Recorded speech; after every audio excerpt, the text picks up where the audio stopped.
Claro. Com frequência os pregadores o chamam do livro das revelações de São João, mas esse não é o título, mas sim o livro das revelações de Jesus Cristo. Também chamado pelos eruditos de Apocalipse, ou também revelação, que significa o desdobramento, a retirada do véu.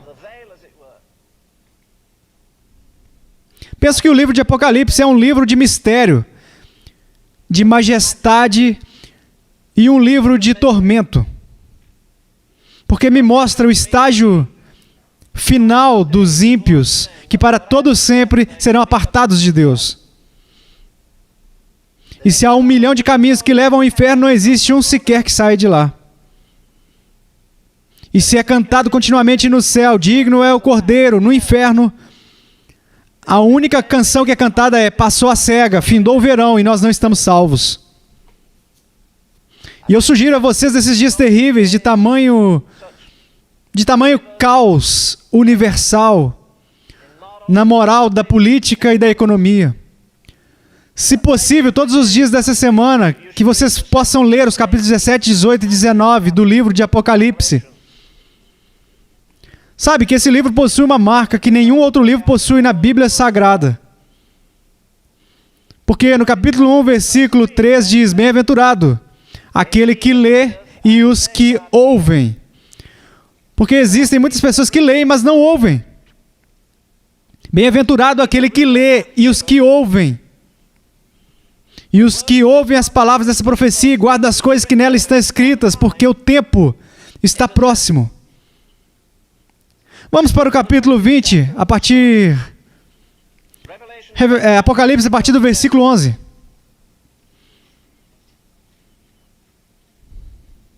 E vi um grande trono branco, e o que estava sentado sobre ele, de cuja presença fugiu a terra e o céu, e não se achou lugar para eles. E vi os mortos, grandes e pequenos, que estavam diante de Deus. E abriram-se os livros. E abriu-se outro livro, que é o da vida. E os mortos foram julgados pelas coisas que estavam escritas nos livros, segundo as suas obras. E deu o mar os mortos que nele havia.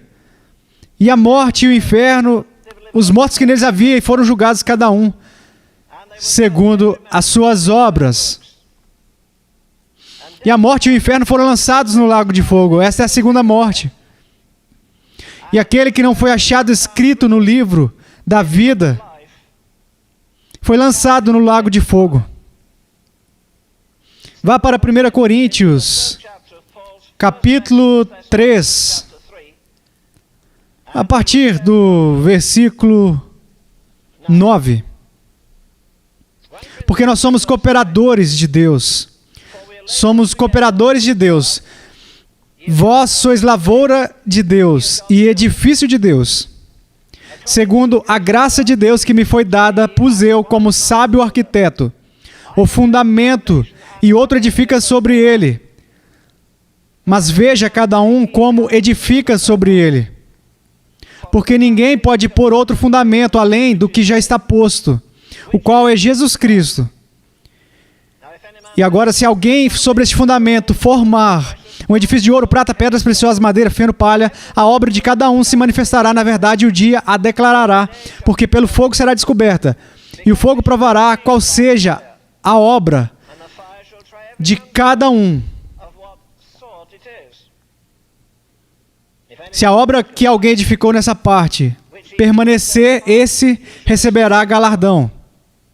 Se a obra de alguém se queimar, sofrerá detrimento. Mas o tal será salvo, todavia, como pelo fogo. Agora, abrem Apocalipse, capítulo 20.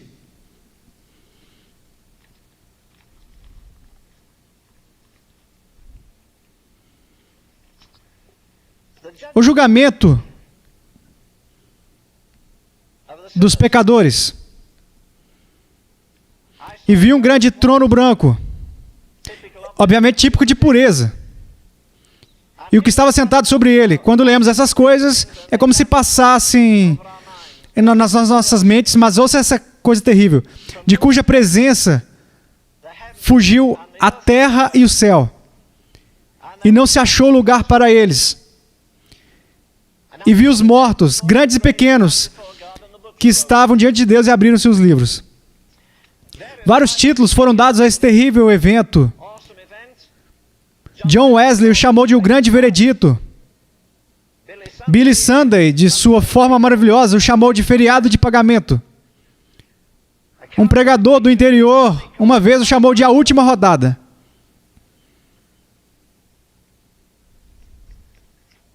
Você poderá chamar, se preferir, de um encontro com o destino. Ou, ainda melhor, terrivelmente melhor, você pode chamá-lo de um dia destinado. Ou, se você preferir, terrivelmente melhor, pode chamá-lo de meu dia na corte. O livro de Apocalipse começa nos dizendo que essas coisas em breve virão. E isso foi há 2000 anos atrás. Numa das mais brilhantes biografias de um dos maiores pregadores que existiu na América ou na Inglaterra, a biografia diz que este homem, bem, ele tinha hábitos diferentes. Um deles era carregar no bolso direito do seu casaco um punhado de pedras preciosas, diamantes, ametistas, safiras, rubis, esmeralda e outras. Outro hábito diferente que ele tinha era caminhar em um parque com pessoas passando. Ele colocava a mão no seu bolso e pegava uma daquelas pedras preciosas. E então, levantava em direção à luz do sol e baixava, erguia, buscando diferentes formas de sombra. E as pessoas passavam, especialmente as crianças, faziam um gesto indicando que ele era louco, sabe? Eu não me importo quando as pessoas fazem esse tipo de gesto, pois estão apontando para suas próprias cabeças. Então, tá tudo ok. Se apontarem para mim, daí é outra coisa. Mas as crianças faziam esse gesto, indicando que algo estava errado. E há um velho ditado: pregadores normalmente não criticam pecadores, eles criticam pregadores. Pecadores criticam pregadores, como um velho ditado. E alguns pregadores estavam sentados em uma mesa comendo na Inglaterra e começaram a discutir sobre esse pregador famoso. E um deles disse que ouviu numa outra noite: ele foi maravilhoso, ele nos levou à eternidade, ele tinha um vocabulário grandioso. Eu estava fora do corpo, estando no corpo. Daí meu filho disse que o viu no parque brincando, como uma criança brinca com bolinhas de gude. Ele estava brincando com pedras preciosas. Um escritor escreveu sobre a Bíblia ser uma urna dourada de gemas de verdades sobre Deus. Estão guardadas. É um desenho feito à mão de Cristo, a palavra viva. Existem 3/4 de 1 milhão de palavras na Bíblia. Eu sugiro que, como aquele homem selecionou sua pedra e elevou a luz do sol, que venhamos selecionar uma palavra desta urna dourada, e essa palavra é julgamento. Então elevemos a palavra à luz da eternidade. Então você pode dizer a Deus que não se preocupa com o que esse pregador diz, mas diga: Senhor, me dê uma nova iluminação nesse terrível fato chamado julgamento. Eu pensei repetidamente essa semana sobre aqueles sermões terríveis. Um dos maiores já pregados na América, pregado em meados de 1700 por Jonathan Edwards. Dizem que ele trouxe seu manuscrito e uma vela. E ele não tinha uma aparência muito boa. Ele tinha um nariz grande. E ele lia, mudava as páginas, sabe, numa rotina monótona. Ele leu aquele sermão: pecadores nas mãos de um Deus irado. Então as pessoas caíam de seus assentos e se seguravam nos pilares que sustentavam a galeria. E ele não disse: amigos, por favor, me perdoem, não era minha intenção embaraçar vocês assim, está ocorrendo um fenômeno psicológico aqui. Então por que eles caíam? Pois ele os furava com a palavra de Deus. E as pessoas gritavam em desespero. Teve uma razão para isso, porque antes ele orou várias e várias vezes: ó Deus, grave a eternidade em meus olhos. Eu não conheço mais ninguém que orou isso, talvez até tenha dito isso. Mas sabe de uma coisa? Se Deus cravara a eternidade ou mesmo o julgamento nos nossos olhos, ou se você preferir, nas tábuas da carne do nosso coração, eu estou convencido de que seríamos uma raça de pessoas muito diferente. Povo de Deus no mundo de hoje em dia. Nós vivemos muito no tempo, somos muito terrenos. Nós enxergamos como os homens comuns enxergam, nós pensamos como os outros homens pensam. Nós investimos o nosso tempo como o mundo investe, investimos o nosso dinheiro. Nós deveríamos ser uma raça diferente de pessoas. Deve ter sido muito terrível viver nos dias de sua carne, levantarem uma manhã e dizer, bem, eu não vou trabalhar, eu não sei quem é esse homem, mas é o seguinte, eu estou tão mofado e seco, estive na sinagoga e no templo, e aqueles velhacos murmuraram e citaram sobre alguém vindo, mas não acreditaram que ele vinha. Sabe, Enoque disse em Judas que Jesus viria com 10 milhares de seus santos. Por que ele não veio dessa maneira na primeira vez? Por que ele não veio varrendo o céu na noite mais escura de Jerusalém? Por que ele não veio com 10 mil anjos? Por que ele não veio com o sol das trombetas? Por que ele não veio ao mundo assim? Ele não veio ao mundo dessa maneira. E quando ele veio, eles não creram que alguém vestido de carne e sangue, caminhando ao redor, tendo que comer e beber e fazer tudo o que eles faziam, era o Filho de Deus. Mas ele começou a tumultuar Jerusalém. E você poderia entrar na cidade e dizer, bem, tem negócios em Jericó, tem que cuidar de algumas coisas. Por que você está tão animado? É por causa desse homem, Jesus, esse camarada que perturba a sinagoga e é criticado pelos sacerdotes. E sabe, ele faz milagres maravilhosos. Ele faz os surdos ouvirem e ele expulsa os demônios das pessoas e cura a lepra. E sabe o que ele fez ontem? Ele ressuscitou um homem dos mortos. Isso deve ter animado eles. Jesus indo a uma tumba e dizendo, tirai a pedra. Ele não tirou. Ele deu o vinho, não os punhos. Mas ele disse, enchei de água essas talhas. Tem coisas que somos nós que devemos fazer. Você coloca água nas talhas, eu torno a água em vinho. Você tira a pedra. Então ele clamou com grande voz, Lázaro! Quão extasiado eu teria ficado, eu não sei se... Eu teria caído de costas. Ele clamou com grande voz, Lázaro! Como o Campbell Morgan disse, ele disse, Lázaro, sai para fora. Se ele tivesse dito apenas, sai para fora, todo o cemitério teria saído, e ainda não era a hora deles. Então ele só diz, Lázaro, sai para fora. Ele saiu e estava vivo. O menino estava encurvado, amordaçado, com vestes fúnebres. Suas mãos estavam amarradas. Então pergunte para os cerca de 95% dos crentes de hoje em dia se estão vivos, mas eles estão curvados, amordaçados. E ainda possuem roupas fúnebres. E Jesus disse, desligai, deixai-o ir. Nós estamos vinculados à superstição, estamos vinculados à teologia de nossos avós ou parentes. Mas a igreja está amordaçada, curvada, precisando de liberdade dessa vida horrível. E o único que pode trazer essa liberdade é o próprio Jesus Cristo. Até mesmo os discípulos, pessoal, o que vocês pensam do mestre agora? Ele está até ressuscitando os mortos. E Jesus diz em João 5, 28, escute, não vos maravilheis disso. Se isso surpreendeu vocês, então escute, que vem a hora em que todos os que estão nos sepulcros ouvirão a voz do Filho de Deus e se levantarão. Vocês entenderam? Não importa onde esteja, na terra, na areia, todos os que estão nos sepulcros ouvirão a voz do Filho de Deus. Ouça, Jesus disse, eu sou a ressurreição e a vida, e eu creio que ele ressuscitou dentre os mortos, não por causa daquela longa lista em 1 Coríntios 15, mas pela maneira que termina o livro do Apocalipse, ele diz, e o que vivo e fui morto, mas eis aqui estou vivo para todo sempre, e tenho as chaves da morte e do inferno. Você não acredita naquele velho solteiro lá de Roma? Você não sabe quem é? Bem, é o Papa. Ele diz que possui as chaves.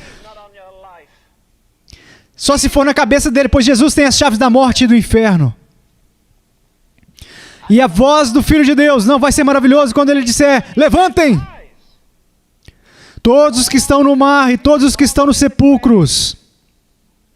Eu cruzei o Atlântico, acho que por 18 vezes no navio King Mary, no navio King Elizabeth e no United States. E após jantar, quando as pessoas costumavam fumar, beber, dançar, etc., eu subia e descia o convés. E quase todas as vezes que eu cruzava, eu olhava para baixo, além da borda, eu via, ei, você aí embaixo, você vai se levantar um dia. Vocês, bucaneiros, que morreram nos Spanish Men, roubando tesouros, as pessoas que afogaram no Lusitânia e no Titanic. E as pessoas que afogaram em todos os grandes navios durante a guerra, a voz do Filho de Deus, elas vão se levantar. Milhões de pessoas, bilhões, trilhões delas. E todas estarão diante do trono de julgamento de Cristo.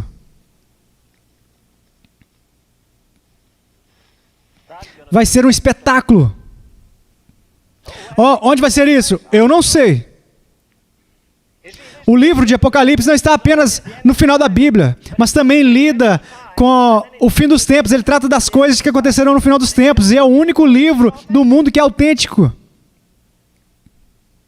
E todos aqueles que estão mortos ouvirão a voz do Filho de Deus. Olhe no capítulo 6 do livro do Apocalipse. Versículo 12. E havendo aberto o sexto selo, olhei, e eis que houve um grande tremor da terra, e o sol tornou-se negro como saco de cicílio, e a lua tornou-se como sangue, e as estrelas do céu caíram sobre a terra, como quando a figueira lança de si os seus figos verdes, abalada por um vento forte, e o céu retirou-se como um livro que se enrola. E todos os montes e ilhas foram removidos dos seus lugares. E os reis da terra, e os grandes e os ricos, e os tribunos, e os poderosos, e todos os servos, e todo o livre, se esconderam nas cavernas e nas rochas das montanhas, e diziam aos montes e aos rochedos: cai sobre nós, escondem-nos do rosto daquele que está sentado sobre o trono, e da ira do Cordeiro, porque é vindo o grande dia da sua ira. Ao final do livro de Apocalipse, fala-se dos redimidos, que está no outro julgamento. Eles virão e verão a sua face. Uma vez mais, Fanny Crosby, cega por 84 anos, e quando alguém diz para ela: é uma vergonha uma grande cristã como você ser cega, você não pode ver o pôr do sol, você não pode ver as amáveis flores, você está em grande desvantagem. Ela disse: oh não, eu tenho uma grande vantagem sobre você. Sabe o que ela fez? Ela foi a primeira mulher da história americana, cega como era, a discursar em uma sessão do Congresso americano, tanto aos senadores como aos deputados, a todos ali. A primeira mulher da história, uma mulherzinha cega, e disseram a ela: você nunca viu o pôr do sol, Deus negou tanto a você. E ela disse: meu caro, eu tenho uma grande vantagem sobre você. Como assim tem vantagem? Então ela disse: você não entende que o primeiro rosto que eu verei será a face dele? Você acredita que ela escreveu várias canções sobre o rosto dele, sobre ver o seu rosto? Teremos vertigem quando virmos o rosto dele. Mas aqui os grandes homens, os ricos e os líderes e os poderosos. E vimos os mortos, grandes e pequenos, todos os reis da Inglaterra, os marajás da Índia, os multimilionários, os bilionários. Todos esses milionários e bilionários, todos comparecerão um dia no trono de julgamento de Cristo. Você pode imaginar isso? Para prestar contas pelas obras feitas no corpo. Bem, claro, se você tem um julgamento, você precisa ter um juiz. Eu não tenho imagem de Cristo em minha casa, pois não acho que alguém deveria fazer qualquer imagem de escultura ou semelhante dele, e ninguém sabe como Cristo se parecia. Você vê imagens de Jesus como bebê, como jovem, algumas vezes você o vê em cima de algum animal entrando em Jerusalém, mas teve uma imagem que eu vi apenas uma vez e era tão grotesca que não olhei uma segunda vez. A voz do Filho de Deus, todos levantarão e irão encarar o julgamento eterno. Como vai ser? Na Austrália, me mostraram uma foto que tinha de alguma praia, uma imagem pintada de Cristo dentro da Austrália. Ele tinha amáveis cabelos loiros, olhos azuis claros, barba lisa. Bem, não acho que aquela era uma imagem de Jesus. E os chineses têm uma interpretação de Cristo por seus artistas. E há umas imagens medonhas, em minha opinião, que foram feitas pelos grandes mestres, assim chamados, e eles fazem imagem de Jesus, mas permita-me dizer-lhe, na palavra de Deus há uma imagem bem diferente. Eu creio que a igreja de Jesus Cristo necessita de uma nova revelação da majestade de Deus. Trata-se de quem? Trata-se do Rei dos Reis. E ele é o juiz dos juízes. Trata-se do tribunal dos tribunais. E não há qualquer tribunal de apelação depois desse. A sentença é final. Não haverá julgamento tendencioso. Disseram a mim que não há justiça no mundo de hoje. Talvez não haja. Mas me apego à Escritura que diz: não faria justiça o juiz de toda a terra. O apóstolo Paulo tinha uma imagem de Jesus, não como um cordeiro em seus braços, não como os vidrais em nossas chamadas catedrais, onde Jesus parece poeticamente feminino. Ele vê Jesus e diz: Rei dos séculos, imortal, invisível, ao único Deus sábio, seja honra e glória para todo sempre. Então veremos o Rei dos Reis, ele é o juiz dos juízes, no tribunal dos tribunais. É o último tribunal, não haverá outro tribunal depois deste. É o fim. Quando eu ouço as pessoas cantarem, sabe? Põe a sua mão na mão do homem que calou as águas. Pode parar. Ou essa canção nova que diz, aperte as mãos com Jesus. Preste atenção. Quando você vê Jesus, você não vai levantar-se e dizer, ei amigo, estou feliz que você morreu por mim. Quando você vê Jesus, você vai ficar quase paralisado de medo, a menos que você tenha um corpo glorificado e uma mente glorificada. Quem está escrevendo o livro? Trata-se de uma revelação a um homem em uma ilha. Em uma ilha do diabo. O pior lugar, um ajuntamento da pior escória da terra. E lá está ele. E se você fosse a ele naquela manhã e o visse sentado em uma pedra contemplando, você poderia ter dito a ele, bem João, não esperava achá-lo aqui, neste buraco infernal, com todos esses homens possuídos por demônios. E eis que você está aqui na ilha de Patmos. Ele diria, não, eu não estou. E você perguntaria, onde você está então? Ele diria, eu estou no Espírito. Ele estava no Espírito quando essa enorme revelação foi dada a ele.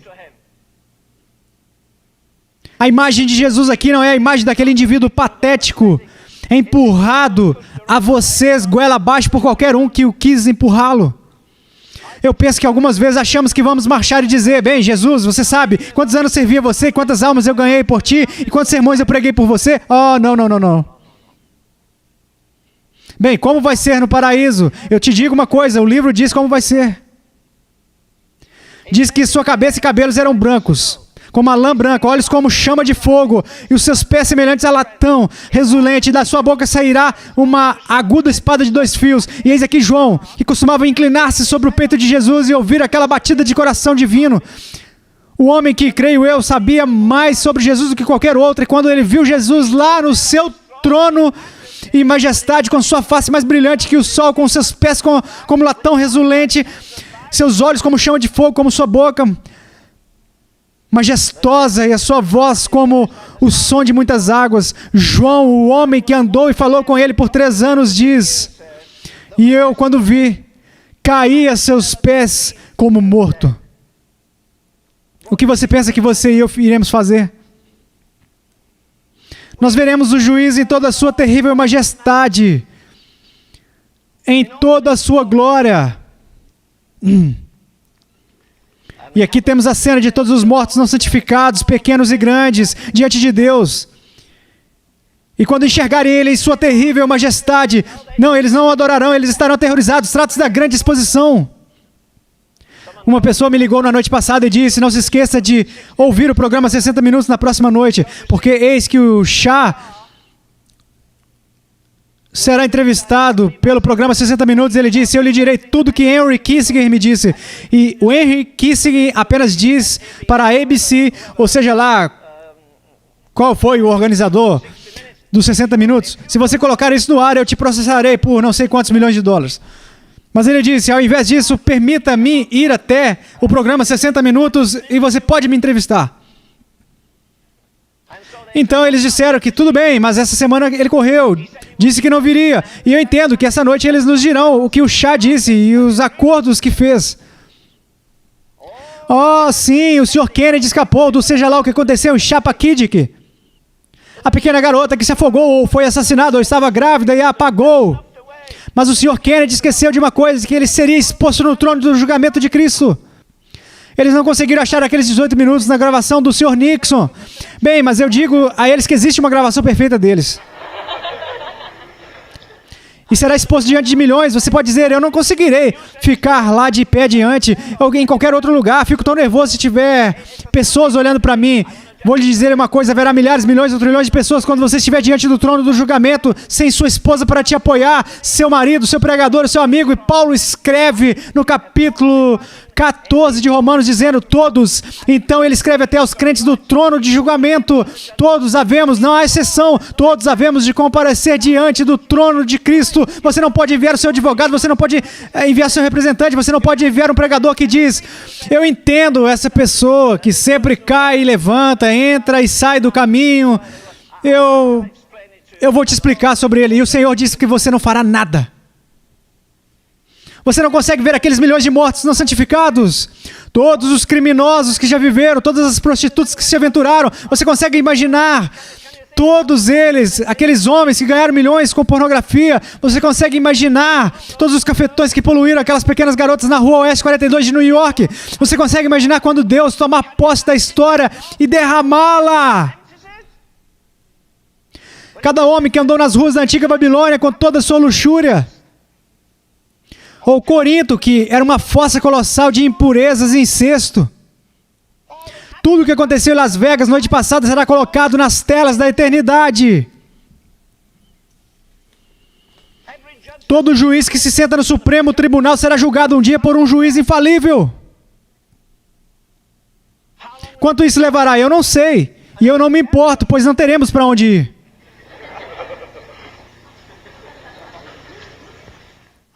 Eu acho que uma das alegrias da eternidade será que os redimidos verão todos os não santos serem julgados, mas esses não verão os santos, pois eles não estarão lá.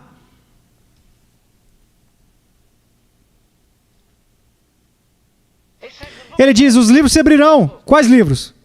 Você diz, bem, senhor Ravenhill, eu não vou ter grandes problemas, porque, sabe, eu não tenho uma boa memória. Bem, eu lhe digo que naquele dia você terá. Eu não achei as estatísticas, resumindo, eu não tive tempo, mas em Montreal, há alguns anos atrás, foi colocado um tipo de dispositivo eletrônico na cabeça de um homem e começaram a recordar e recordar, e ele foi capaz de mencionar cada coisa. Desde os 7 anos de idade, estava tudo lá guardado no complexo subconsciente dele. E revelaram tudo, nada havia sido perdido. Tudo foi trazido à tona. Bem, se um doutor pode colocar essa coisa na mente de um homem e restaurar sua memória, o que você acha que o Filho de Deus fará? Oh, haverá revelações horríveis. Oh, haverá choro, pranto e ranger de dentes. Oh, sim, Sr. Kissinger, você será totalmente exposto. O que o senhor e o Sr. Nixon fizeram mentindo tanto quando bombardeávamos Camboja, quando dilacerávamos crianças até a morte, quando as batizávamos com fogo em napalm e tirando a pele de seus corpos. Eu gosto de pregar uma série de sermões sobre isso porque você sabe que a palavra de Deus diz que haverá julgamento de nações também. Haverá pelo menos 7 julgamentos por vir, haverá pelo menos 5 multidões para os crentes. Você diz, bem, eu não tenho tanta certeza sobre isso. Amigo, você talvez esteja com a memória fraca. Tudo o que você fizer, toda palavra ociosa que você disse, toda ação. Me permita dizer agora, caso eu me esqueça depois, eu me lembro de um dia que eu estava conversando com o Dr. Tozer, nós costumávamos conversar juntos frequentemente, ele disse a mim, um dia, sabe uma coisa ali, eu não estou tão preocupado com o que eu fiz,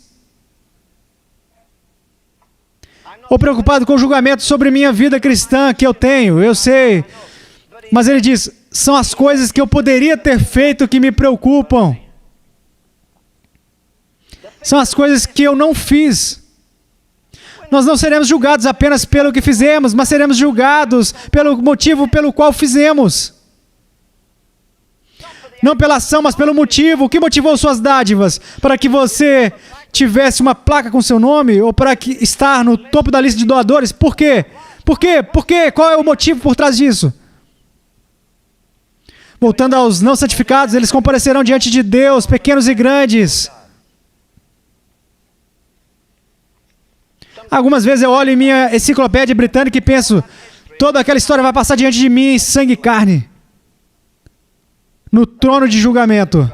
Eu estou interessado em ver Júlio César e Tibério César. Eu vou ficar fascinado quando Pôncio Pilatos comparecer diante de Jesus. Eu acho que ele se sentirá menos confortável do que Jesus quando este estava diante de Pôncio Pilatos. Todos eles comparecerão lá. Todo o conteúdo de nossos arquivos e vidas irá passar adiante.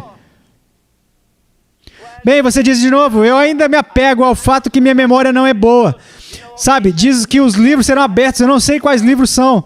Eu acho que o livro dos 10 mandamentos para uma coisa, eu acho que o livro de memórias para outra coisa. Você entende? A memória é uma coisa maravilhosa, mas sabe de uma coisa? A memória durará dentro da eternidade. Eu não acho que os remidos vão se lembrar das tristezas e lutos, mas eu digo-lhes uma coisa: os não santificados se lembrarão de cada vez em que alguém deu um folheto em suas mãos. Eles lamentarão por toda a eternidade e desejarão que Deus estivesse ali. Eles se lembrarão que ouviram a oração de suas mães, se lembrarão de cada sermão, eles se lembrarão de tudo. Pois um dia um homem orou no inferno. Era o lugar errado para se orar. Ele orou para a pessoa errada, ele orou para Abraão. Ele recebeu a resposta errada. Filho, lembra-te de que recebeu seus bens em vida, boas coisas recebeu, mas eu não quero que meus irmãos venham para cá. Mas Jesus diz, lembra-te, a memória é eterna, ela nunca acabará. Se você é um homem não salvo, milhares de milhões de anos. Você diz, bem, eu vim esta manhã porque minha esposa queria que eu viesse, mas eu não penso em voltar, eu não gosto desse tipo de coisa. Bem, amigo, me permita dizer a você amavelmente, vá para o inferno e viva com toda a escória da terra. Você gosta de beber? Vá com os beberrões. Você gosta de luxúria? Vá com as prostitutas. No inferno, se você possui desejo por mulher, você terá esse desejo, mas não haverá nada para satisfazer o seu desejo. Se você bebe, você vai ter sede, mas não haverá nada para satisfazer a sua sede. Você daria o resgate de um rei por uma gota de água, não haverá sequer uma gota de água, muito menos então aquele vinho precioso que você bebe. Quando em nome de Deus a igreja vai abrir seu coração de novo, e abrir a sua mente de novo, e ver de novo que todo homem, não importa se tem um jato, ou quantos milhões ele tem, ou se manda na cidade toda, os grandes da terra e a escória da terra, os não crentes vão passar seu tempo na eternidade, viverão lá por todo sempre. O bom livro diz, onde o bicho não morre. Será terrível quando nós vermos os fundadores dessas seitas, quando estiverem diante de Deus. O fundador dos testemunhos de Jeová, como são chamados por eles mesmos, ele vai comparecer lá e as pessoas lá no alto vão gritar, coloque esse homem no inferno e aumente a temperatura. Mas escute, não se preocupe com isso, o juiz de toda a terra fará o certo, o inferno não vai ser o mesmo para todos. Alguns irão apanhar mais do que outros, irão apanhar com muitos açoites, mas eu lhe digo uma coisa, eu preferiria ser o último no reino de Deus do que o maior no reino do diabo, de qualquer maneira, tanto no tempo quanto na eternidade. Eu vi os mortos grandes e pequenos que estavam diante de Deus e abriram-se os livros. Sabe, algumas pessoas hoje em dia possuem boa memória. Houve um prefeito de Atenas que podia citar o nome de cada pessoa que morava na cidade, sendo que havia 20 mil pessoas lá. Eu acho que foi Ciro, o rei da Pérsia, que sabia o nome de cada homem que estava no seu exército e nunca tinha de ser lembrado. Ele podia citar o nome de dezenas de milhares de pessoas sem cometer um erro. O famoso Walter Scott, o grande escritor, na noite antes de completar 5 anos de idade, então obviamente ele tinha apenas 4, na noite anterior, ele orava aos joelhos de sua tataravó. E sua tataravó disse a ele, agora Walter, hoje à noite eu quero que você faça coisa por mim. Ao invés de apenas orar, recite um salmo. E ele não tinha 5 anos, ele citou o Salmo 119. He recited the 119th Psalm. Talvez era uma forma de evitar que ele fosse para a cama muito cedo. O Salmo 119 na mente de um garotinho com menos de 5 anos de idade. Desejaríamos poder apagar algumas coisas lá na eternidade, pelo menos os homens e mulheres perdidos desejariam. Nós lemos no capítulo 6 do livro de Apocalipse. E diziam aos montes e aos rochedos, caí sobre nós e escondei-nos do rosto daquele que está sentado sobre o trono e da ira do Cordeiro, porque é vindo o grande dia da sua ira, e quem poderá subsistir? E ele diz no capítulo 9, versículo 6, e naqueles dias os homens buscarão a morte e não acharão, e desejarão morrer e a morte fugirá deles. Eu creio que haverá o dia em que um homem colocará uma arma em sua cabeça para explodir seu cérebro e vai ficar intrigado quando ainda continuar vivo. Ele vai se jogar do topo do Empire State, do topo da colina, no vale, e ainda continuará vivo. Eles buscarão a morte, mas não a acharão. Eis um aspecto terrível para você. Homens buscando a morte e não achando-a. Lembre-se daquele segundo salmo que diz sobre os gentios. Aquele que habita no céu se rirá, o Senhor zombará deles. God shall have them in derision. Você consegue imaginar o homem lidando com cada pecado já cometido, pecados da carne, pecados do espírito, pecados contra Deus, pecados contra homens, perseguindo como cães do inferno, latindo atrás dele. Ele diz: se ao menos eu pudesse morrer e sair disso. E ele tenta morrer, mas não morre. E as escrituras dizem: aquele que habita o santo Deus, então, deixou de ser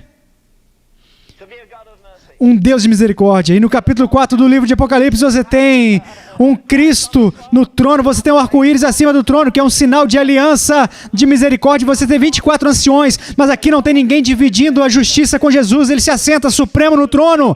Não há 24 anciões, não há um oceano de vidro, não há um arco-íris de misericórdia. A misericórdia acabou para sempre.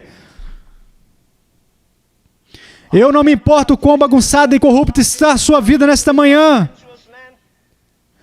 Um soldado disse a mim um dia: você realmente crê que Deus pode perdoar todos os pecados que já cometi? Eu disse: claro que sim. Isto é, se você se arrepender verdadeiramente dos seus pecados e você implorar pelo sangue de Cristo e pedir misericórdia. Mas ele diz: sabe o que me assusta? Eu estive no exército por tantos anos em outros países, estou horrorizado em te contar isso, mas provavelmente eu tenho 30 filhos ao redor do mundo. Eu pratiquei sexo com tantas mulheres que talvez eu seja o pai de 30 crianças ao redor do mundo. E Deus pode perdoar toda a podridão e corrupção da minha vida? Sim, Ele pode. Por quê? Porque esta manhã Jesus está em um trono de misericórdia. Você ainda encontra a sua graça e sua ajuda. Contudo, quando vermos aqui, Ele não estará em um trono de misericórdia, Ele estará em um trono de justiça. Aquele Cristo tenro que andou fazendo bondades, beijando bebês, abençoando as pessoas. Agora, não há nada mais belo que um pequeno cordeiro. Não há nada mais terrível que a ira do cordeiro. Em um dia de misericórdia de Deus, ela será retirada. Então será a ira do cordeiro. Você consegue imaginar todas as tribos e nações? Você consegue pensar no faraó diante de Jesus Cristo dando conta do massacre? Você consegue pensar em Herodes o Grande dando contas do massacre? Você consegue pensar em Hitler dando conta do massacre dos 6 milhões de judeus? Nesta manhã, eu sei que você já teve suas tribulações, o bacon queimou, ou aconteceu alguma outra tragédia. Mas você já imaginou nesta manhã que alguém, pelo bem de Cristo, vai perder a cabeça no Camboja, Vietnã ou Rússia? Você acha que Stalin alguma vez imaginou que todo o sangue que ele derramou, ele teria que responder por cada gota preciosa de sangue que ele derramou? O Salmo de Davi diz: põe as minhas lágrimas no teu odre. Eu creio que ninguém jamais derramou uma lágrima, seja por compaixão pelas almas ou por quebrantamento, a que tenha caído ao chão, pois foram guardadas por Deus, e Deus vai contá-las um dia. E as pessoas podem chorar, talvez os judeus possam chorar por causa de Hitler. Deus, açoite ele, açoite Hitler, aumente a fornalha do inferno. Contudo, escute, Deus não precisa de lembretes. Não faria justiça o juiz de toda a terra? Se um homem pede para ser lançado longe de Deus com seu próprio pecado e tormento para todo sempre, se seu modo de viver é o mesmo que antes, rasgado com luxúria, se sua mente está torturada por sua maldade, bem, o que você pensa que seria se você matasse 6 milhões de pessoas assim? Deus trará toda a obra ao julgamento com todos os segredos. Eu creio que uma das maiores tragédias dos nossos dias é que quando o senhor Nixon estava em seu escritório, o David Wilkerson me disse um dia, enquanto conversávamos, ele disse: Lynn, você sabia que 18 pregadores diferentes foram até Nixon e nenhum deles conseguiu tratar com ele? Watergate não foi apenas uma tragédia política ou uma tragédia econômica, foi uma tragédia espiritual. Não existia um Elias para ir até lá. Não havia um como o profeta Natan, que foi até Davi. E é melhor tomarmos cuidado com esse negócio de Deus ama você e todos esses evangelismos de adesivo de para-choque de carro. Você lembra das pessoas da bondade, mas e da severidade de Deus? Você lembra as pessoas que chegará um dia em que a misericórdia será cortada, para sempre cortada? Você as lembra que há pessoas orando no inferno e que ninguém jamais as escuta? Os mortos, grandes e pequenos, comparecerão diante de Deus naquele dia terrível. O livro memorial será aberto, dos 10 mandamentos e outro livro que Deus tiver, serão abertos naquele dia terrível. E sem misericórdia, a misericórdia se acabou para sempre. As pessoas dirão: passou a cega, findou o verão e eu não estou salvo. Uma vez perguntaram àquele grande estudioso Daniel Webster, qual foi o seu maior pensamento? Você tem uma mente colossal. Qual foi o maior pensamento que já viajou pelos corredores da sua mente? E ele disse, eu pensei sobre muitas coisas, mas a mais incrível, a mais horrível, o mais petrificador pensamento que eu já tive, foi pensar na minha prestação de contas que farei um dia a Deus. Todos nós, sem exceção, haveremos de comparecer, mas vou para o próximo tópico. Lembre-se, haverá um julgamento de todas as nações, e assim por diante. Haverá o julgamento de anjos. Paulo diz em 1 Coríntios 6, não sabeis vós que havemos de julgar os anjos? Mas o que realmente quero dizer, já acabei a minha introdução, agora vamos começar de verdade. 1 Coríntios 3, 9. Trata-se agora do julgamento dos crentes. Porque nós somos cooperadores de Deus, vós sois lavouras de Deus, edifício de Deus, segundo a graça de Deus que me foi dada, pus eu como sábio arquiteto. O fundamento e outro edifica sobre ele. Mas veja cada um como edifica sobre ele. Porque ninguém pode pôr outro fundamento além do que já está posto, o qual é Jesus Cristo. E se alguém sobre este fundamento formar um edifício de ouro, prata, pedras preciosas, madeira, feno, palha, a obra de cada um se manifestará. Na verdade, o dia declarará, porque pelo fogo será descoberta, e o fogo provará qual seja a obra de cada um. Perceba o que ele diz com muito cuidado aqui, qual seja e não qual tamanho. Não a quantidade, mas a qualidade. Se a obra que alguém edificou nessa parte permanecer, esse receberá galardão. Se a obra de alguém se queimar, sofrerá detrimento, mas o tal será salvo. Todavia, como pelo fogo. É como se Jesus estivesse dizendo, vamos separar as coisas. Ele diz que sua vida pode ser madeira, feno ou palha, ou sua vida pode ser prata, ouro ou pedras preciosas. E o fogo provará a obra de cada homem. Você sabia que isso significava muitas pessoas de Corinto? Sabe por quê? Porque há pouco tempo antes disso ter sido escrito, toda a cidade de Corinto foi devastada pelo fogo. E algumas pessoas tinham casas com lindos pilares de granito. As casas de outras pessoas eram feitas totalmente de mármore. Quantas pessoas pobres, suas casas eram feitas de palha. Outras pessoas tinham casas feitas de feno. Outras ainda tinham casas feitas de argila com palha e feno. E quando o fogo varreu a cidade, a casa de todo mundo, se você tinha uma casa feita de madeira ou de feno ou de palha, todas essas coisas foram devastadas e ficaram em cinzas. Mas as casas feitas de pedras preciosas, elas permaneceram. Contudo, passou fogo por elas. E Paulo está escrevendo aqui e diz que quando você for ao trono de julgamento de Cristo, mesmo sendo um crente, com todas as suas obras, sejam elas madeira ou pena, ou palha, ou prata, ou ouro, ou pedras preciosas.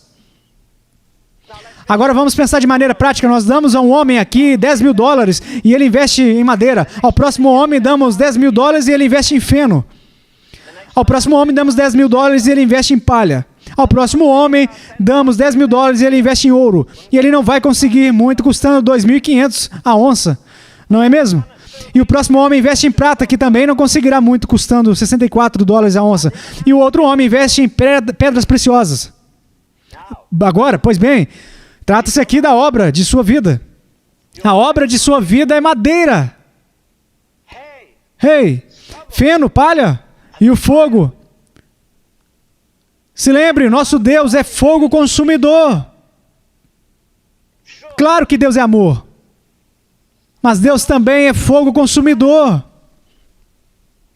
E toda a nossa vida, no momento em que você começou a testemunhar de Cristo, todo o seu serviço, todo o seu labor por Ele vai ser mostrado. Entenda. Agora escute. Nada da sujeira, da pária, do inferno estará lá.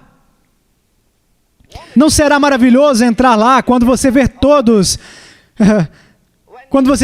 os redimidos de todas as eras, quando você olhar lá e dizer, olha ali está fulano, mas eu não pensava que ele tinha essa aparência, tá tudo bem, mas ele estará lá. E todos os santos de toda a história vão estar lá. Um escritor de canções diz, a partir dos limites da largura da terra, da costa oceânica mais distante, através dos portões de pérola reluzente, na multidão inumerável, cantando para o Pai, Filho e Espírito Santo, aleluia. Sabe, existia uma velha canção e talvez nem 10 pessoas aqui poderiam recitá-la ou me dizer o primeiro verso, mas todos conhecem o refrão. Ó, quando os santos marcham. Eles dançavam isso naquela rua Birmingham, aquele buraco do inferno, com todas aquelas prostitutas, eles dançavam essa música toda noite. Ó, quando os santos marcham, eles requebram esse sentimento. Ouça, isso se refere aos redimidos, não para aquele monte de escória da terra. Trata-se dos redimidos. Ó, quando os santos marcham, você consegue imaginá-los marchando? A partir dos limites de largura da terra, da costa oceânica mais distante, através dos portões de pérola reluzentes, na multidão inumerável, cantando para o Pai, Filho e Espírito Santo, aleluia.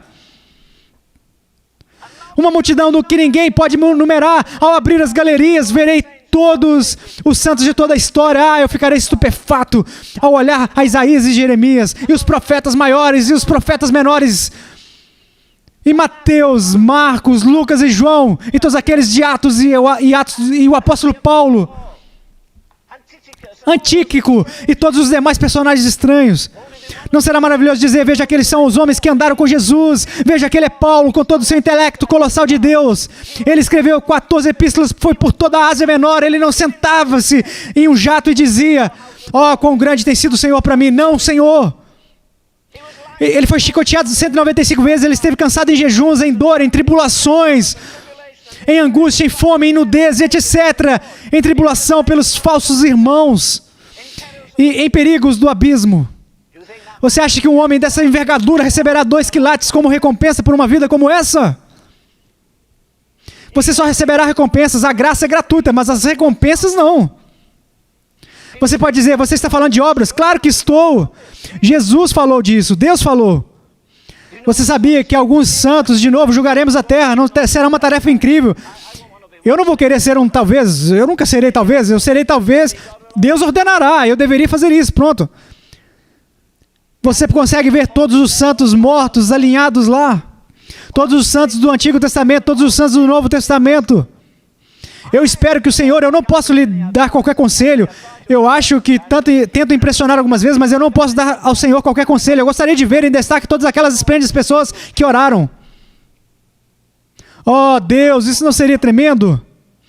Sabe, quando você vê uma convenção política, você vê pessoas segurando faixas, Cincinnati ou qualquer outro lugar, talvez haverão faixas, eis os guerreiros da oração, eis os grandes sofredores, eis os que se sentiram dores de parto, eis os missionários, eis os falhos. Bem, de qualquer maneira, haverão todos os tipos de pessoas listadas naquele grande dia, vai ser uma coisa tremenda. Sua vida é feita de madeira, muito bonito, $10.000 não compraria, muito magno hoje em dia, não é? Mas quando o fogo chegar ao que você tem, tudo o que você tem será aquela madeira queimando abaixo até virar cinza, talvez até a altura do seu tornozelo, e isso é tudo o que sobrou. Eu ouvi uma mulher dizer, não faz muito tempo, bem, louvado seja o Senhor, porque estou feliz que não terei que prestar contas de nada quando eu for para o céu, pois não há condenação para os que estão em Cristo Jesus. Espera um minuto. Você não pode isolar uma passagem bíblica por si mesma, não há condenação por nossos antigos pecados. Você não está muito feliz nessa manhã? Alguma vez você parou para pensar no porquê Deus tivesse continuar dizendo a Israel, lembre-se quando vocês eram escravos no Egito, lembre-se do seu pecado, lembre-se de sua iniquidade. Ao se levantar nessa manhã, você agradeceu a Deus por ser puro? Hã? Você agradeceu a Ele aquela febre diabólica que você tinha por cheirar cocaína ou drogas ou outra coisa qualquer cujas algemas Ele quebrou? Você realmente está alegre por não ser mais uma prostituta, agora você vai fazer parte da noiva do Cordeiro? Você está alegre por Ele ter removido do seu coração a cobiça e o mau temperamento e todas aquelas coisas nojentas e horríveis que dominavam você? A vida de um homem, todo o seu ministério exposto, você entende a diferença entre a madeira, o feno, a palha, a prata, o ouro e as pedras preciosas? Madeira, feno e palha estão acima da terra, chamam a atenção dos olhos. Prata, ouro e pedras preciosas estão abaixo da terra, ninguém as vê. Muitos ministérios conhecidos naquele dia que vão cair em cinzas, meus irmãos.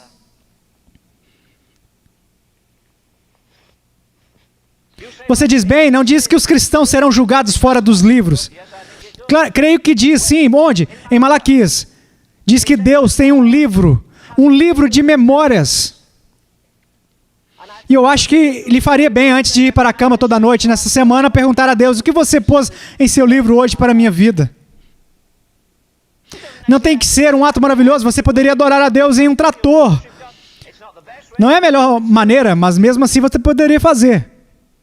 O fogo vai pegar em toda a vida do homem e queimá-la, e só vai sobrar cinzas.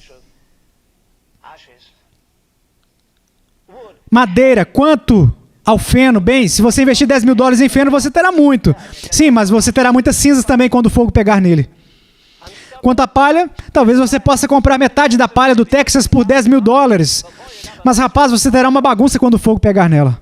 Ao invés de cinzas em seus calcanhares ou cinzas em seus joelhos, talvez terá cinzas no seu nariz, e então você ficaria enterrado com a vida, madeira, feno, palha.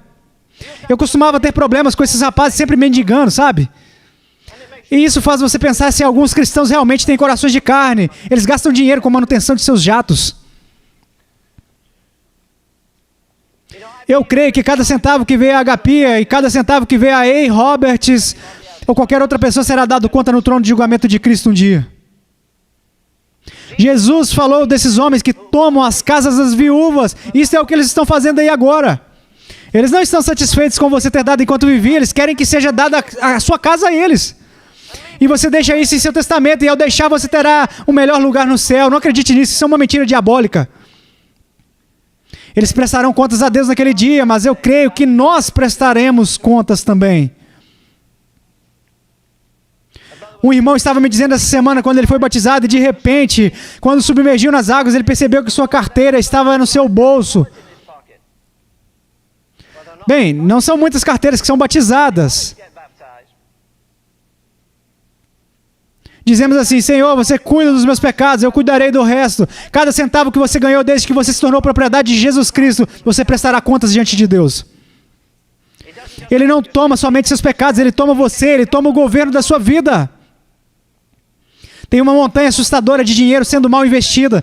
Sabe o que eu penso? Eu posso não estar certo. Normalmente eu estou, mas posso não estar precisamente certo nisso. Mas sabe o que eu penso? Eu penso que atualmente a moral da nação vai piorar mais e mais. Este será o ano mais difícil que já vivemos. Eu disse a alguns de vocês 3 anos atrás que um homem importante me ligou tarde da noite e disse: irmão Ravenhill, as próximas 3 semanas americanas serão as mais importantes semanas da história da América. Um dos mais famosos pregadores do país me ligou quase que meia-noite e disse: sabe de uma coisa, eu cheguei à seguinte conclusão: Deus Todo-Poderoso já tirou suas mãos da América. Por um simples motivo: tínhamos tanta luz e a rejeitamos. Carter Call faz uma mudança para a direita. Ele faz para a direita, mas ainda está na esquerda. Toda mudança que ele faz é uma contramudança que o faz afundar mais e mais. E não é apenas verdade que vivemos em um mundo de políticos falidos. Nós vivemos em um mundo, e isso é o mais trágico de tudo, de uma igreja falida. Não é maravilhoso pensar que todas essas coisas, nós cantamos: ó, isso será glória para mim, amigo, você está tropeçando. Vou acelerar, pois o tempo está acabando. Sua vida é madeira, o fogo consumirá. Feno, o fogo consumirá. Palha, o fogo consumirá. Mas se a sua vida for prata, ouro e pedras preciosas, o ouro é sinal do quê? Creio que ouro é sinal da nossa devoção a Deus. Você não consegue muito ouro por $10.000 hoje em dia. Se eu tivesse uma pequena máquina de derreter aqui, eu colocaria os seus $10.000 em ouro dentro e apertaria os botões. O que acontece quando você queima o ouro? Nada. Tudo o que acontece é mudar de sólido para líquido, mas você não o reduz. Você consegue imaginar todos os santos de toda a história, e Leonardo Ravenhill estará lá diante de Cristo, cujos olhos estão cheios de santidade, onde o lugar aspira a santidade, onde existe toda a majestade de um Deus terrível. E você lê a memória de minha pobre vida diante de todos os santos de toda a história.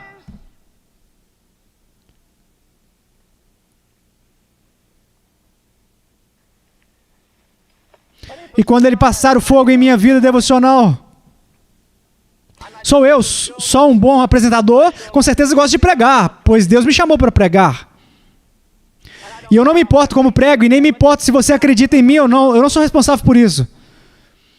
Eu prego de todo o meu coração sobre tudo o que eu acredito, e eu morro por isso. Mas diga, eu estou apenas fazendo um espetáculo aqui? Como que é a minha vida secreta?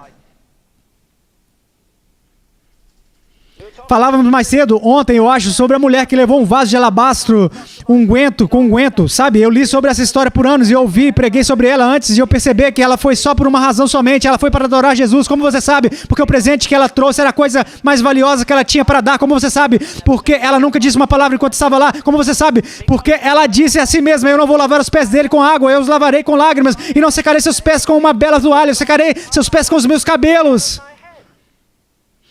E ela derramou aquela fragrância cara, então ela enxugou seus pés. Então o que aconteceu? A fragrância que ela derramou nele voltou para ela. Porque minha vida não é mais perfumada, porque você não gasta tempo para ser santo, porque você pensa que se você juntar todas as coisas que você tem para aumentar seu conhecimento em todas as escolas bíblicas, que isso vai ser, não. Deus não vai medir seu intelecto, o tamanho da sua cabeça. Ele vai provar com o seu fogo. Minha vida devocional. Eu me lembro, mais uma vez, de uma declaração que o Dr. Tozer fez a mim uma vez. Ele disse, Len, sabe de uma coisa?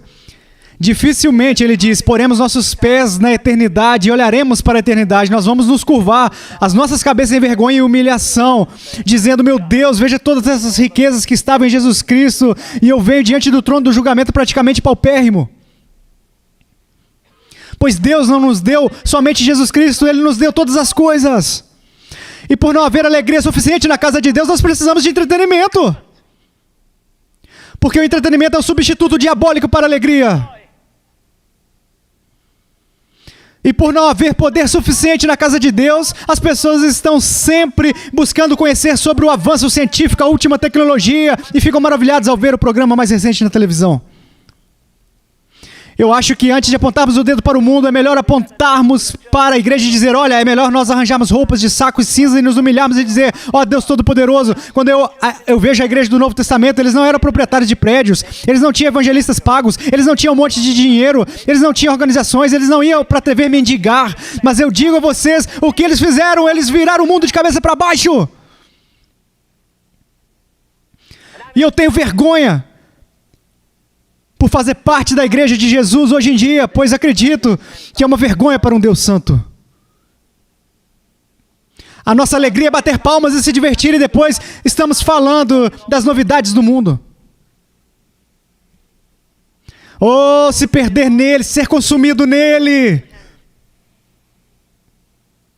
Nós mencionamos essa semana a respeito de um rapaz que estava na América do Sul. Muitos de vocês ouviram ele pregar sobre Paulo. Acho que ele tem todos os livros que Amy Wilson Carmichael escreveu, cerca de 30.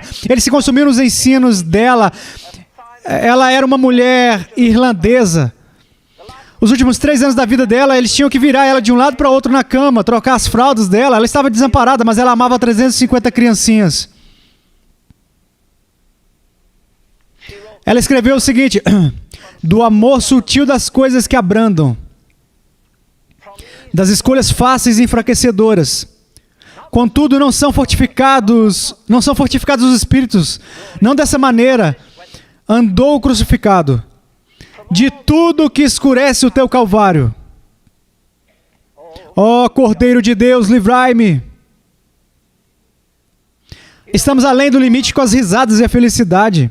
Tem um ditado mundano que diz: ria e o mundo rirá com você. Eu modifiquei, eu digo: ria e a igreja rirá com você, mas chore e você chorará sozinho. Você se aproxima tão perto do coração de Deus. Dizemos naquela sexta-feira, que reunião de oração maravilhosa essa de sexta-feira. Eu não trocaria aquela reunião de oração da sexta nem por $10.000. Deus veio e fomos quebrantados e humilhados perante Ele. Você se aproxima tão perto do coração de Deus, a ponto de compartilhar sua tristeza por um mundo e por uma igreja desviada como a de hoje em dia. Ele pode compartilhar seu sofrimento com você. Assim, você consegue ser cheio do Espírito Santo e alcançar o equilíbrio bancário. Isso é bom, e se você consegue, Deus vai se agradar. Mas quantos de vocês têm coragem suficiente para dizer: Senhor, neste momento crucial da história da humanidade, me faça cheio dos sofrimentos de Cristo? Você está preparado para desafiar poderes demoníacos e dizer: ouça, eu tomei lugar do apóstolo Paulo quando ele disse: eu glorifico em tribulações e necessidades e censuras. Porque se você vai amadurecer em Deus, todos os anões ao seu redor vão criticar e debochar de você. E eles vão dizer, você está tentando ser mais santo do que nós, hã? Eles vão dizer, então você não tem tempo para um basquete ou para assistir beisebol. Não, talvez você não tenha, mas isso não é da conta de ninguém, mas a sua e de Deus. Você vai descobrir o seguinte, os homens que foram mais heróicos por Deus foram aqueles homens que tinham as maiores vidas devocionais. Eu me lembro vocês de novo que um dia eu estava na escola bíblica do país de Gales, e então eu dei de cara com a senhora Rhys Howells. Seu marido já tinha falecido, nós ficamos no terraço que tinha lá, ela se virou e disse, você vê aquele cômodo ali? Eu disse, sim, eu vejo aquele cômodo, aquela porta assim.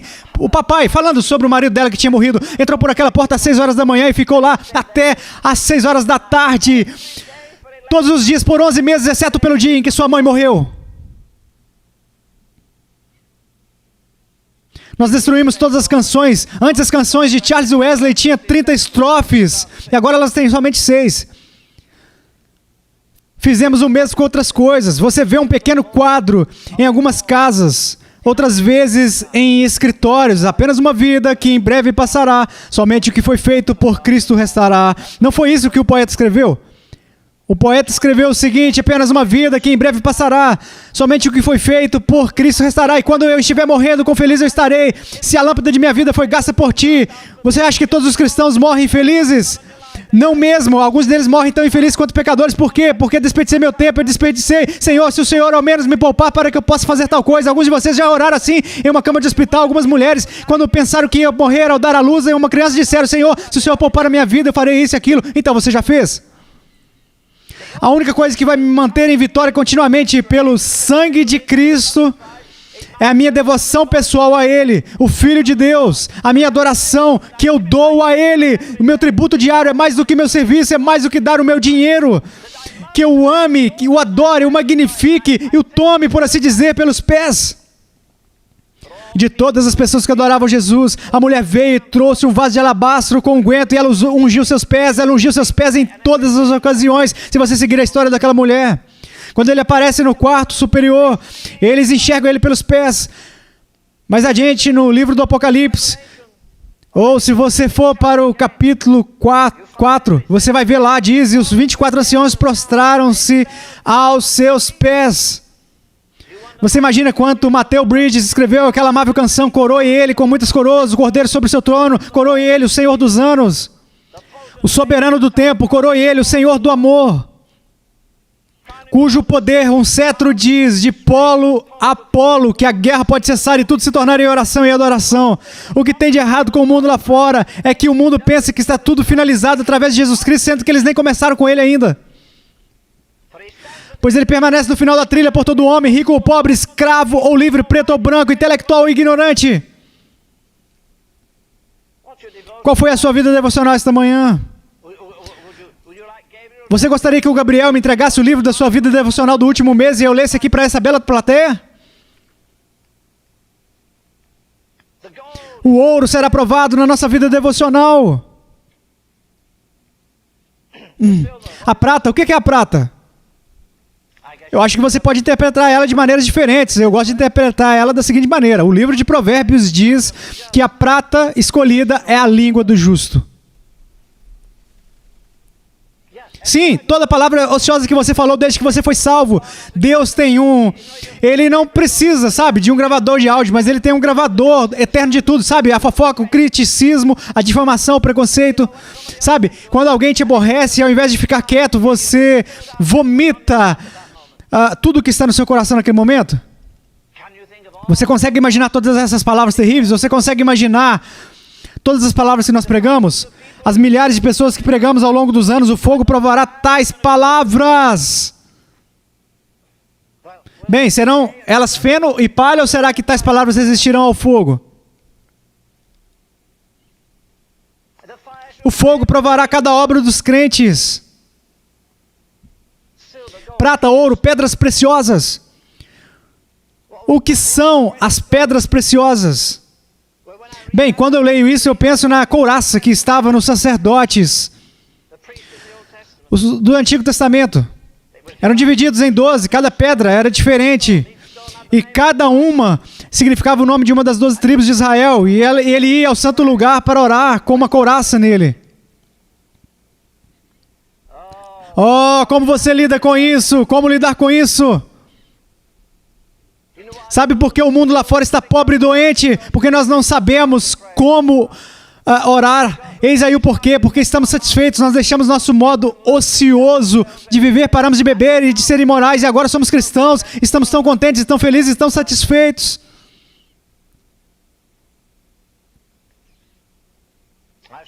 Eu disse muitas vezes, eu digo de novo nesta manhã, nenhum homem é maior do que sua vida de oração. Eu não me importo com suas organizações ou suas... Todos esses jovens possuem uma, como diz, mala direta. Isso não me preocupa. Permita-me viver como um homem por um tempo e compartilhar de sua vida de oração, e eu digo quão grande eu penso que ele é, ou quão majestoso em Deus ele é. Vamos supor que eu possa dizer ao Gabriel esta manhã: Gabriel, me passe esse livro. Vamos prever a eternidade. Aqui estamos milhões de pessoas, todos os guerreiros da oração. A América produziu grande parte deles. Quanto ao orador Payson de Portland, Edward Payson, havia estrias do seu lado onde ele costumava orar e orar e orar.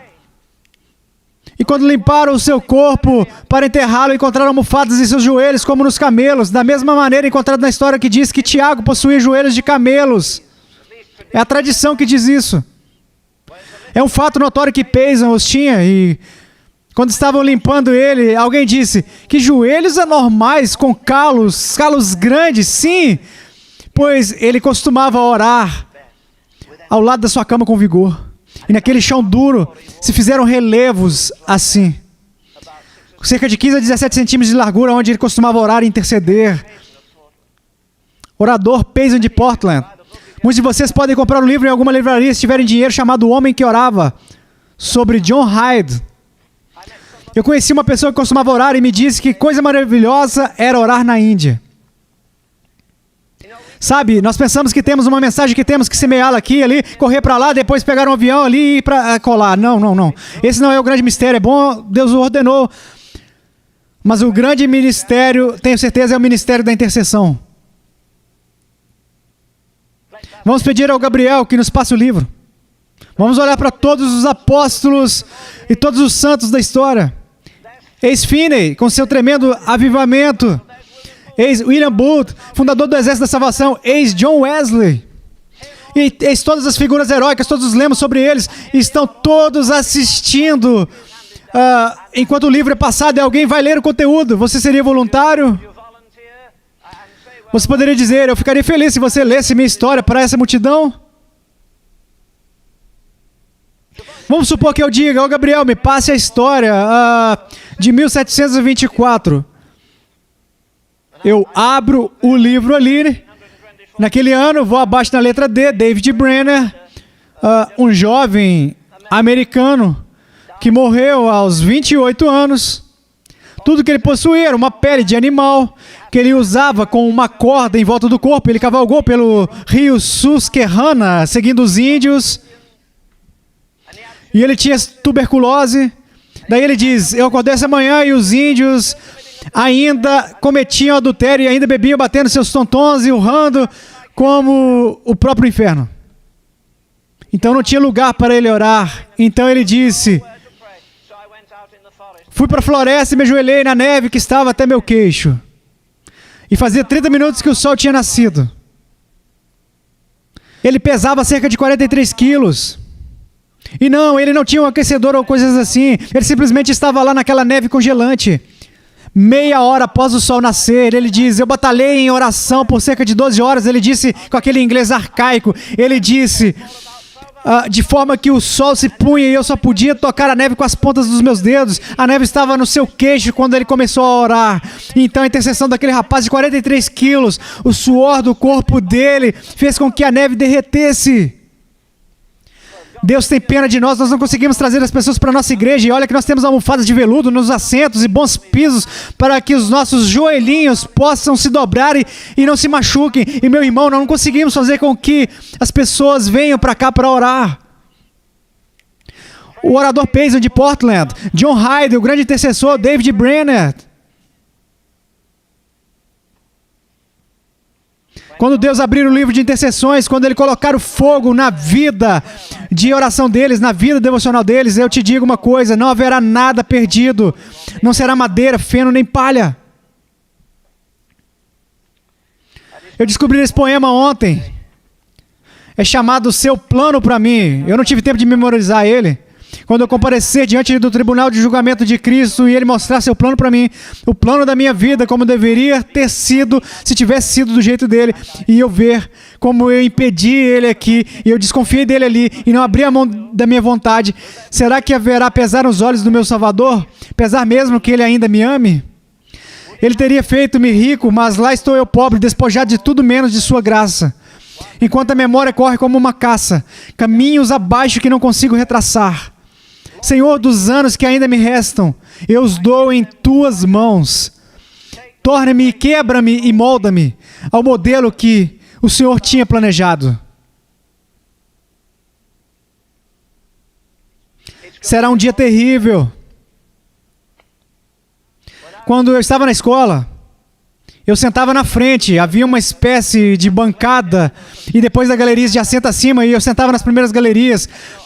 E eu não me importava tanto com a escola, mas eu tinha muita inveja naqueles dias do capitão da escola. Ele sentava logo após o corredor, ele era o melhor jogador de futebol da escola, e era isso que eu queria ser. Ele era o melhor no cricket, e eu gostava de cricket. Ele era o melhor atleta que tínhamos, e eu gostava de correr. E ele era um artista muito bom. Ele tinha um cérebro e tanto. Se eu pudesse acumular minhas dores de estômago, eu as teria acumulado até o dia anterior aos exames finais. Mas a minha mãe era esperta, ela sabia que o que eu estava fazendo era acumular as minhas dores. Não sei como ela sabia, mas naquela manhã eu me levantei e disse: mãe, eu não me sinto muito bem, eu acho que é melhor eu ficar em casa hoje. Ao invés dela dizer tudo bem, ela dizia: você pode ficar em casa amanhã, mas hoje não. Mas hoje era o dia do julgamento. E sabe que assim que a prova era escrita no quadro negro, na lousa, assim que acabava de escrever, Renton, esse era seu nome, ele tomava o seu papel e respondia tudo. Rapaz, ele já tinha terminado 2 ou 3 perguntas antes mesmo que eu tivesse terminado de ler.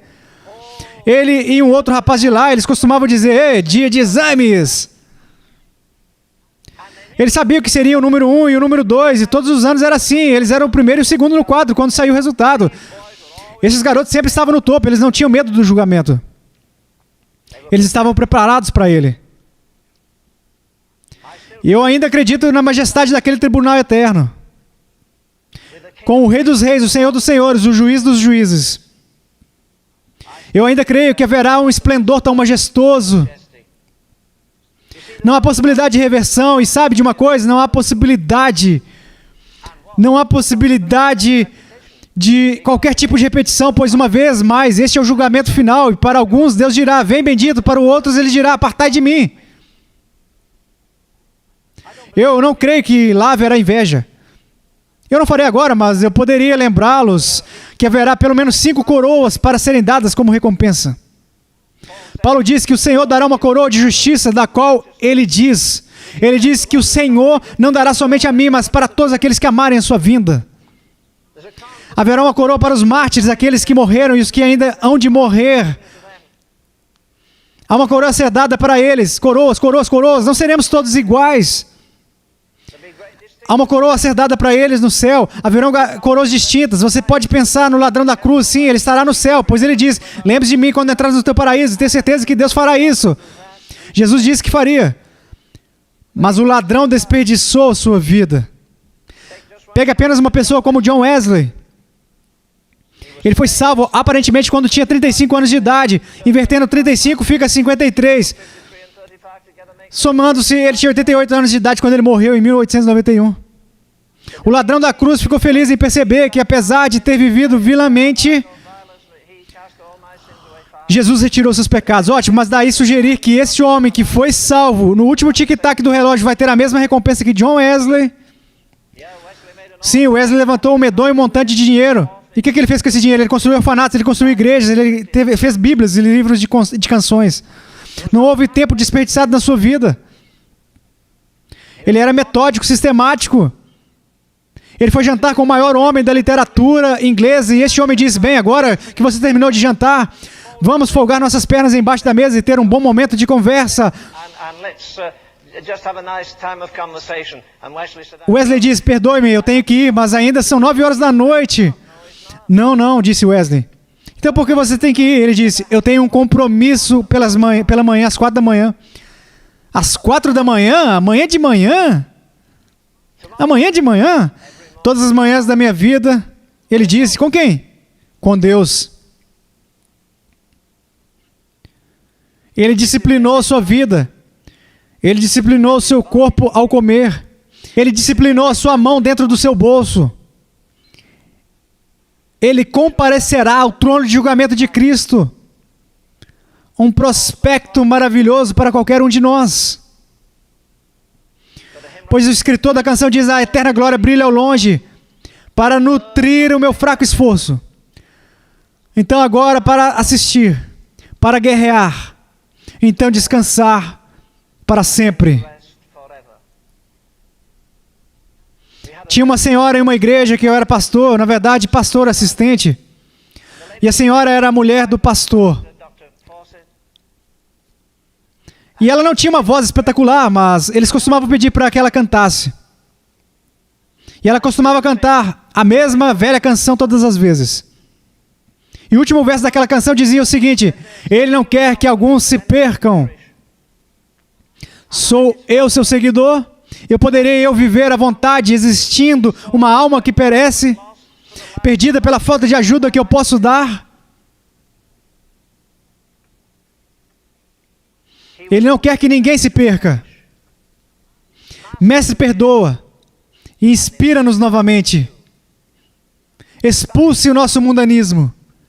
Nos ajude a viver sempre com valores eternos em vista. Como disse aquele grande homem que iniciou aquele avivamento: ó Deus, grave a eternidade em meus olhos. Sabe, se não conseguimos viver como uma raça de pessoas diferentes nessa terra, não temos o direito de viver aqui. Nós não deveríamos ser afetados por mudar as vestimentas, ou mudar os estilos, ou mudar as opiniões, ou se o mercado financeiro sobe ou desce, ou se as nuvens estão se amotinando para... Isso não faz diferença, nós deveríamos viver cada dia como se tivéssemos acabado de sair de outro mundo e vindo para esse mundo, mas com o poder daquele mundo ainda sobre nós, viver, falar, mover e todo o nosso ser em Jesus Cristo. Será um dia terrível. Você já percebeu como vai ser quando estiver lá? Diante de todos os santos de toda a história, você e eu estaremos lá a sós, prontos para serem julgados pelas obras do corpo, por cada aspecto de nossas vidas, por nossa oração, por nossa doação, por nosso viver, por nosso falar. Não é tão simples ser um cristão, no final das contas, é algo majestoso. Eu me lembro de atravessar uma praça na cidade de Bath em 1940. Eu vi duas jovens muito gentis, bem, uma era uma jovem, a outra apenas uma garota, e elas estavam lindamente vestidas, elas marcharam por aquela praça e eu pensei, tem algo diferente nessas garotas. E depois, quando eu fui pelo outro lado, eu descobri que elas eram princesas naquela época, eram nossas atuais rainhas da Inglaterra, a Rainha Elizabeth e sua irmã Margaret. Eram da família real e havia uma dignidade nelas diferente de todos os outros que caminhavam. E a palavra de Deus diz como ele, então nós nesse mundo devemos viver com a consciência eterna no tempo, prontos para serem cortados a qualquer momento. Vamos supor que você seja cortado neste momento.